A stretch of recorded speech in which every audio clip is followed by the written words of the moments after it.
नमस्कार, मी Rajratna Jondhale. Top news मराठीमध्ये आपलं स्वागत. लोकसभा निवडणुकीचे निकाल जाहीर झाले असून एनडीए आघाडीला मतदारांनी स्पष्ट बहुमत दिले. महाराष्ट्रात लोकसभा निवडणुकीत विविध राजकीय पक्षांनी 17 महिला उमेदवार दिले. त्यापैकी किती महिला उमेदवार या लोकसभा निवडणुकीत विजयी झाल्या पाहूयात. लोकसभा निवडणुकीत महाराष्ट्रातून विविध राजकीय पक्षांनी 17 महिला उमेदवारांना संधी दिली होती. त्यापैकी 7 महिला उमेदवार या विजयी झाल्यात. काँग्रेस पक्षानं 4 महिला उमेदवार लोकसभेच्या रिंगणात उतरवल्या होत्या. सोलापूरमधून काँग्रेसच्या उमेदवार प्रणिती शिंदे यांनी राम सातपुते यांचा 74,197 मतांनी पराभव केला.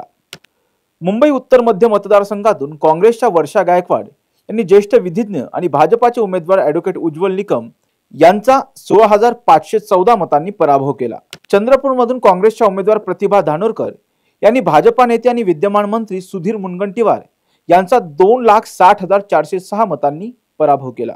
काँग्रेसच्या आणखी एक उमेदवार डॉक्टर शोभा बच्छाव उत्तर महाराष्ट्रातील धुळे मतदारसंघातून विजयी झाल्यात. त्यांनी विद्यमान खासदार डॉक्टर सुभाष भामरे यांचा 3,821 मतांनी पराभव केला. बारामती लोकसभा मतदारसंघातून राष्ट्रवादी काँग्रेस शरदचंद्र पवार पक्षाच्या सुप्रिया सुळे यांनी त्यांच्या वहिनी आणि उपमुख्यमंत्री अजित पवार यांच्या पत्नी सुनेत्रा पवार यांचा पराभव करत चौथ्यांदा बारामतीतून खासदार झाल्यात. भारतीय जनता पार्टीच्या स्मिता वाघ या जळगाव मतदारसंघातून 2,51,594 मतांनी विजयी झाल्या असून भाजपाच्याच रक्षा खडसे या रावेर मतदारसंघातून 2,87,183 मतांनी विजयी झाल्यात. Come on guys, hurry up. यार सुन ना, एक ब्रेक ले लेते हैं. Guys, I'm telling you, तुम लोगों को सही से ट्रैकिंग नहीं आता. But that's okay, you can learn. रोज का ढक्कन देना. ये रेड वाला है, सही वाला देना. अबे ढक्कन,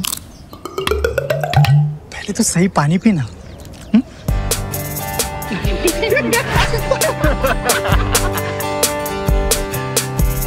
Manikchand Oxyrich, proudly Indian.